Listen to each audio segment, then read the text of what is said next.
A vision for the international cooperation on the moon. There is the race in space. This is something you were looking, you saw it. This was the past. The race in space between the United States of America and Soviet Union.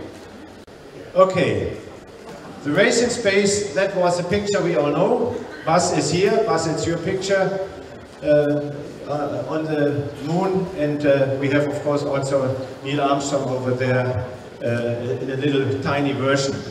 The next thing was then the International Space Station, and several people thought, okay, this is the end of the only thing we can do in international cooperation, and therefore it is not. But now we are looking also to the time after the International Space Station. And what you see here is a long list of activities which I think we have to consider if we want to have something after the International Space Station. So it should be human and robotic. It should be as a microgravity lab. It should be doing fundamental research and at the same time, of course, technology development. It should be international. This is my strong demand. It should be inspiring and useful. It should be science and development. It should be a springboard for future, for deep space travels. And it should have, and this is a very important line, independent access for different actors, public and private. So not any longer a restricted access just for friends and so on. So it should be really an open structure. And then it should be more than just a single mission. Not only go to one place and go back, it should be more. The question is, how can we realize all of this? And when I looked into it, I came to the conclusion it's not it's going in one direction, this picture. It does not go, it is not only one mission. It means that we have one is a frequent Earth orbit activity, meaning we are doing something especially for microgravity, and the other one is an international exploration activity. So these two things to cover at the same time is rather difficult. So I decided, of course, for the frequent Earth orbit activity we can have different types of activities, for instance also the Chinese space station in the future, but we need also something where we go beyond. And therefore we need a vision, and the vision for me is something which lies in the future, but which still can be reached not so far in the future. So it should be an idea which we really can realize close enough in the future. And the question is how to do that. What is the right destination, the next destination? So Stephen Hawking was saying within 100 years we have to leave the Earth because we destroy this Earth. I think this is not a very good approach because we cannot travel and we cannot move all people of the Earth to another planet. And there is another issue, that is the next one is rather far away. The next habitable planet is something like 39 light years away. So it's over here. This is a little bit far, and we better secure our world.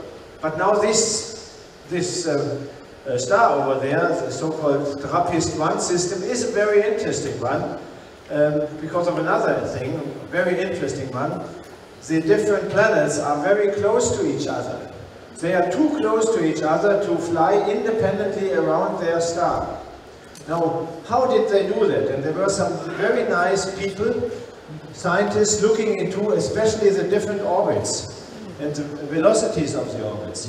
And they found out that these orbits are belonging to a very special harmonic series. And then another person had the idea, if you have harmonic series, you should make out of that sound. And now you hear the sound of these planets just multiplied by the factor of 212 million, the frequency, so it is sound what we can really hear. With this remote control, it's really terrible. It does not work. Next one, please. It is not running. It is not running. Now it's running. But no sound.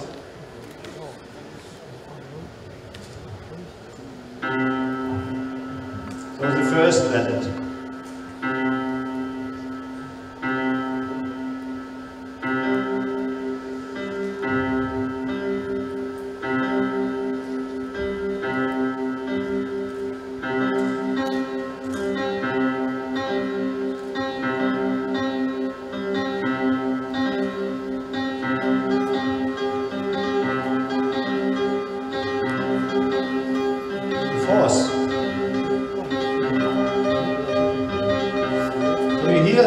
like music, so it's an interesting place.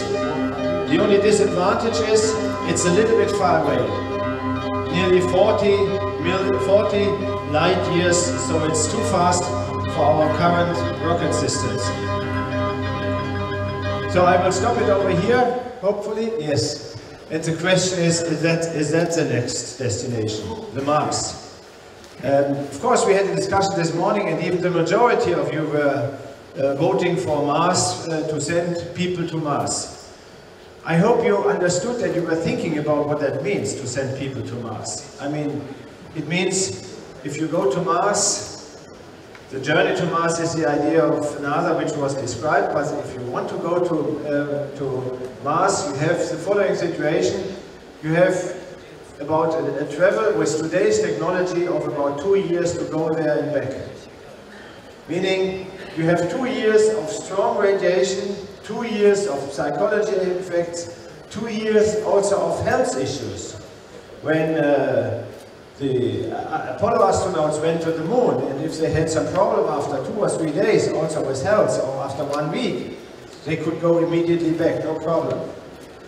If on the International Space Station, when you stay there for half a year and you discover after 1 month that you are ill, you can be back in hours. But if you go to the Mars with today's technology, you have to wait for the 2 years to come back, to come to a doctor. Okay, smaller surgeries, you might say, I do that myself. But the bigger ones, are you really ready for that? So we have to develop more technology in order to have this opportunity. So far we have also to have a rocket on Mars if we want to go back. And only a one-way trip, I think this is not the right solution. So to go to the moon is also from this point of view something which we can do more easily. And so you know, of course, the Martian, and even he wanted to come home. So it was clear that he did not want to stay on Mars. Mars is not the place to stay forever. To live in a can, I mean, we are happy here on Earth that we have the air and that we can live in outside the cans. And therefore there is also the idea from some company to say, okay, we make a one-way trip, we offer you a one-way trip, and there were already several applicants to go to Mars just for a one-way trip, but I think this is something we should not really think about. This is not the right solution to go to Mars in a one-way trip. And therefore the question is, what can we do? I don't know whether you know this tiny village. It's in France, it's Asterix and Obelix, you may have heard about that. And this is a village. And what is a village? This is the first question. What is a village? A village consists of people or entities or whatever. We have to make it a little bit more abstract, with different, diverse interests, diverse actors, diverse activities, diverse calendars, but they have one joint understanding. They want to create something on this spot, at this location. So if you now make it a transfer from a real village on Earth, where the people are gathering and saying, here we do something, to a more abstract world, meaning that means some activities are done on that spot. Whether it's with robots or whether it's with people, doesn't matter. So this is step number one. Step number two is, we have to think about what is a concept. This morning we were discussing about what space agencies should do in the future. And of course, in the past, the work of space agencies was very well defined. Space agencies had the money, and they gave the budget, they fund special projects, they decided the beginning of the project, the end of the project, and everything was managed by the space agencies. I believe this is one type of activity which will remain, but we will change. The space agencies will change. We will in the future, as I said this morning, also be enabler, facilitators. We will support activities, not only do everything and each and everything by ourselves. And therefore a concept is a new type of space activity. It is not a program with several projects. It is not one single mission. It is an overarching idea in which different actors can put their special interest in. So that means a concept is not a single project, is not a fixed end-to-end plan, it is not fully regulated, it is not a fixed cooperation scheme, not a defined timetable, but it is an open architecture, it is international to my understanding, and we define only the interfaces between the different actors where needed. And therefore it's important that we see this in an international scheme. And ESA, the European Space Agency, is ready also to play for different types of activities this role of broker, bringing together different interests, mediator or enabler for space. And then we come to this situation of the moon. So it's a moon surface operations, that's the concept. Now, to go to the moon, and on the moon to say, okay, here we have the different actors, here we are joining forces, so we have here international partners, we are human and robotic, so not one or the other, but both. We are public and commercial, so companies should join as well as the public sector. We are doing exploration, but also pioneering and outreach. Usually one says about STEM, science, technology, engineering and math. I added an A here, so it becomes to STEAM, and A stands either for arts or for any other subject.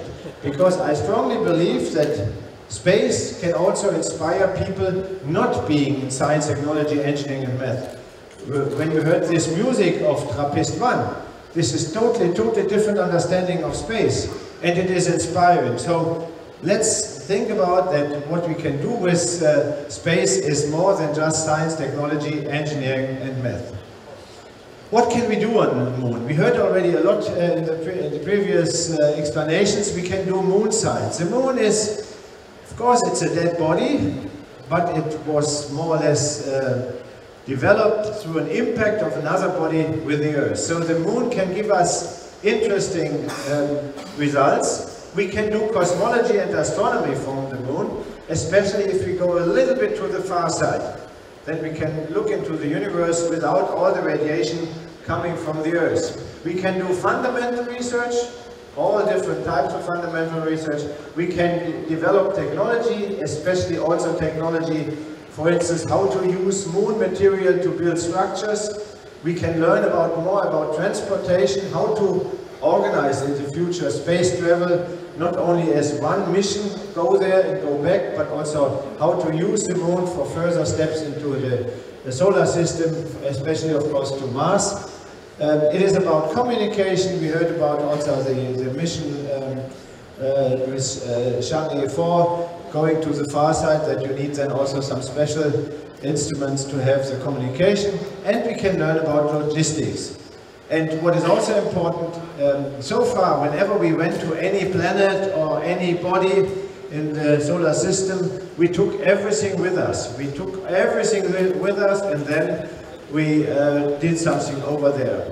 In the future, we should also think about assembly in space and also production in space. And of course, using then the material we find over there. So the regolith is, for instance, a good material to do something. We can also do from the moon planetary defense, and it can be used as a stepping stone for further visits and travels into this space.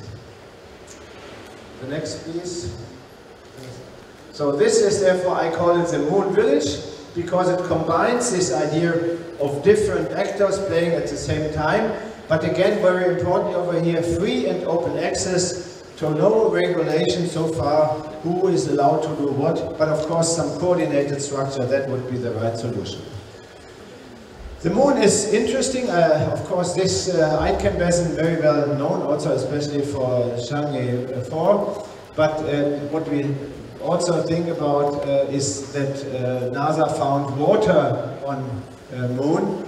And if we find water on the moon, we can use it also for the future for producing propellant, hydrogen and oxygen. Of course, we should not just use the water as it is there for any different purpose. We should carefully take it because it's not so much, but we can use it also for the production of propellant. And then we can, we have to build, if we go there with astronauts, We have to build, of course, shelters if we want to stay longer because of the radiation, but again, it's a good test case for going further into our solar system. I mentioned the astronomy, the observatory, which can be built using the moon material, and especially on the far side on the moon, one can build structures like this to have a better view into the space. And there are also ideas how to investigate the lava tubes, also to use them as shelters, but also to investigate more about the moon and its history. The Americans are thinking about, for instance, of course, they have always nice highways, so they're always thinking about building a highway on the moon. You see here some idea, which is fine. So it's already a combined effort from different nations, from different institutions to do something. And it got a big attention worldwide. This is from CNN. It was at the prime news saying, okay, the Europeans are thinking about something. Let's see what we can do with this. And there's also the Federal Aviation Administration saying we endorse the Moon Village concept officially, so to be something we can realize together on an international scheme.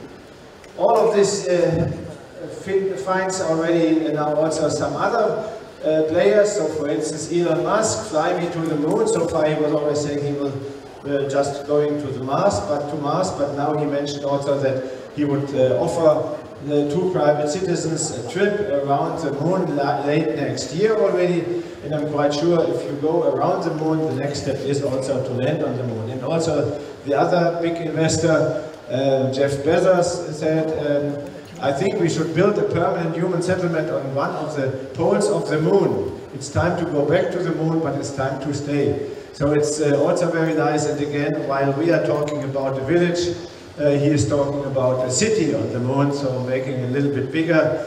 It's fine for me. The main message is let's do it together, and I think this is very good.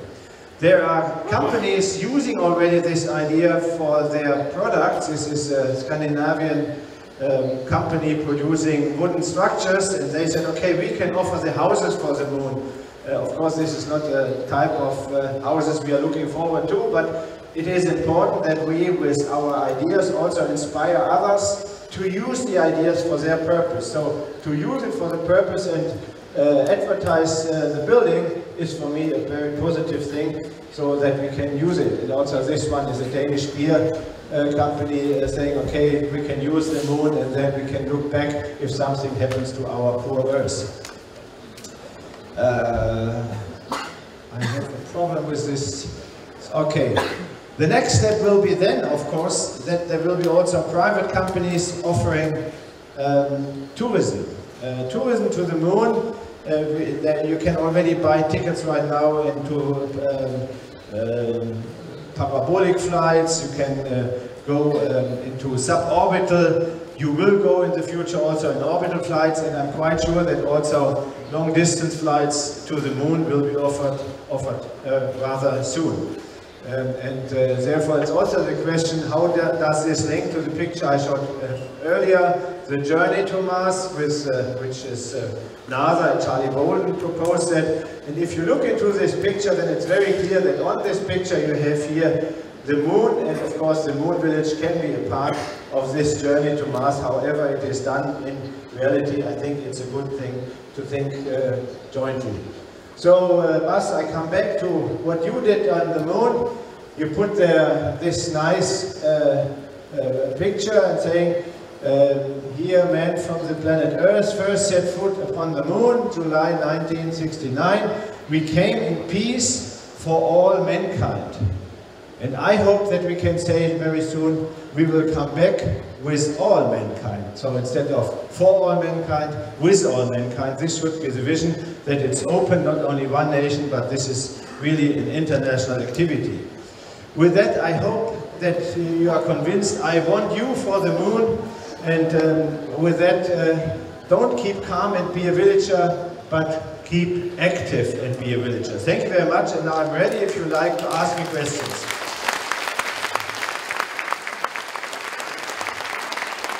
So we have time, as I learned, for some questions, so you can ask me now questions. I don't know whether there's any mic available. If not, I can, for sure, I hear it. So please.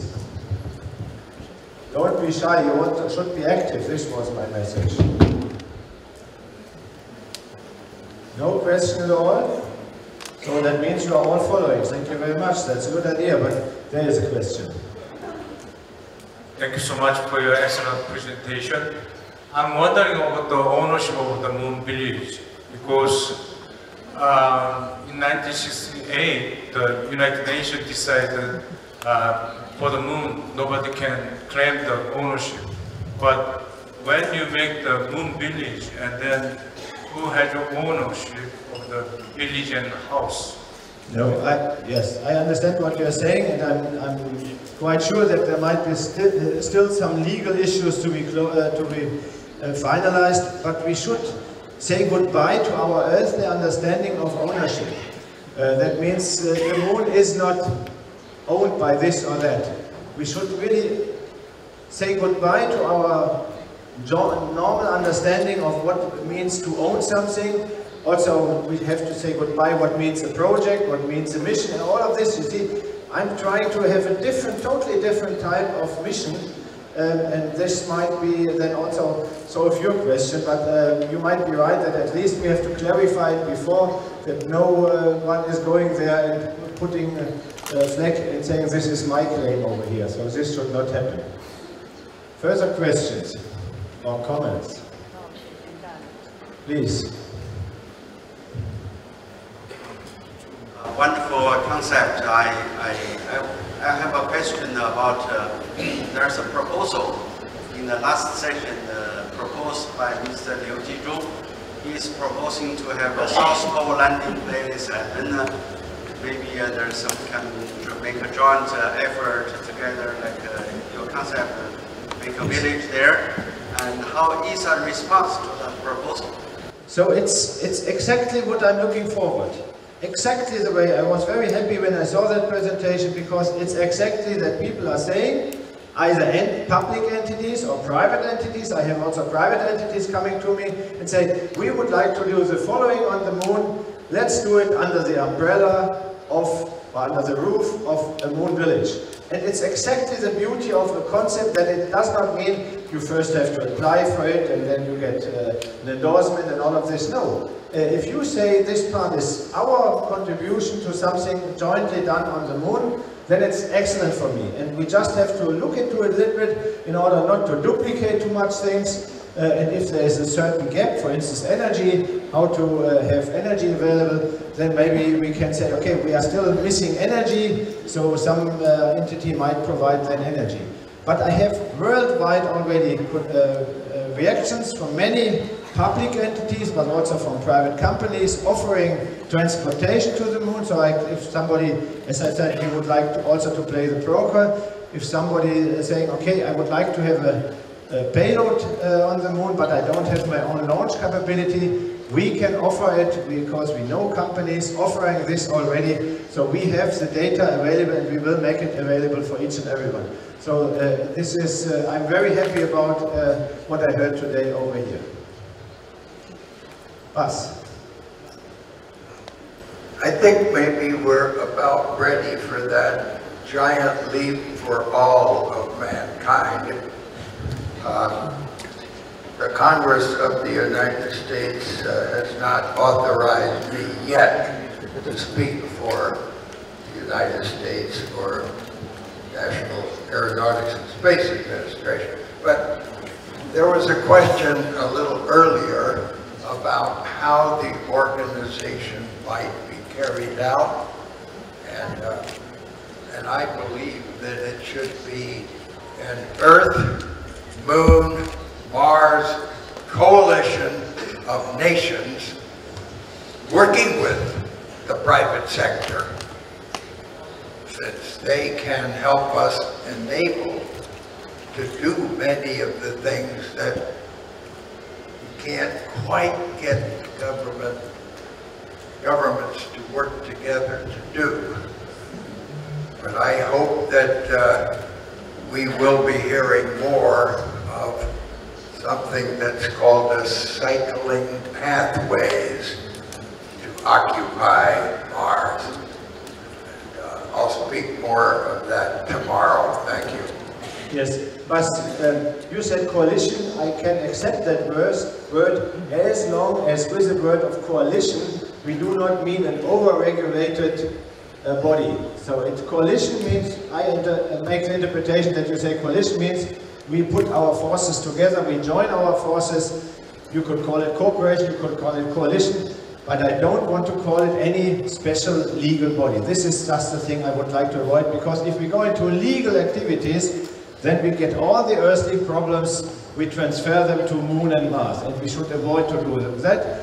Space is above all earthly crises, and it should remain above earthly crisis. And therefore, I like the word of coalition, and I will use it in the future if you give me the copyright for that. Okay, a very inspiring talk. I would like to ask a question to the public. Do you all agree with the Moon Village? If you do so, why don't you raise your hand to see how Professor Werner was convincing? Who wants to be part of the Moon Village? Raise your hand. Some more, please, some more. Okay, for the first trip it's enough. Yeah. Okay, I think that we have to work together. We have to take all this energy, all the scientists, the engineers, the lawyers, the managers, the agencies, and we have to go to the next step. So please register to the list on the Moon Village. Thank you, Bernard. Further questions or comments? Please. Okay, thank you. Firstly, thank you for encouragement to be active. I have a very naive question. How long do you think will it take for ordinary people to travel to the moon? For nowadays, it is only astronauts who can travel to the moon. So. Okay, so Bas, it took you 3 days to come to the moon? That's the same for ordinary people. We will not slow them down, so we will give them the same speed to leave the Earth, to go to the moon as astronauts and professionals. I know what you mean, but this is my first answer. The second answer is, I believe it will be within the next 10 years. But not to Mars, I said moon, not to Mars. I think to Mars it will take longer, even if we have a nice cycle. Further questions? Please, over there.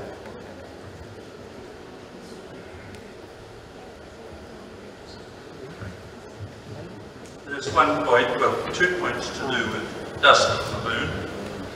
First one is, you said the moon is inert. The outermost 2 centimetres are not. The outermost 2 centimetres are really behaving as if they're extraterrestrial. They interact with the solar flares and stuff. The second point is that, did you know that there have been structures already built of lunar dust and photographed on Apollo 14? The numbers 5, 3 and 1, for example, were built inside the thermal degradation samples experiment, and they collected, and then Alan Shepard tapped on the experiment, and all the numbers jumped out and stayed coherent numbers built of dust. Now if you want dreams into the future, cling on to both those, please. Okay, thank you very much for the hint. I will take it cautiously. And I'm sure we will have solutions for all the different problems we have. Of course, the dust is an issue. There is a famous story again with Buzz and his wife about the dust on moon, but which I will not talk about right now, but this is a very special one. But it is an issue, and we have to take care of that, yes. Further questions? That seems not to be the case, so thank you very much for your attention, and we'll see us on the moon. Thank you. Thank you very much, Professor Werner, for this inspiring keynote. And we are breaking here with our plenary program and the technical sessions, and the Global Networking Forum will start in about 10 minutes, so you have still time for a good coffee and tea. Thank you.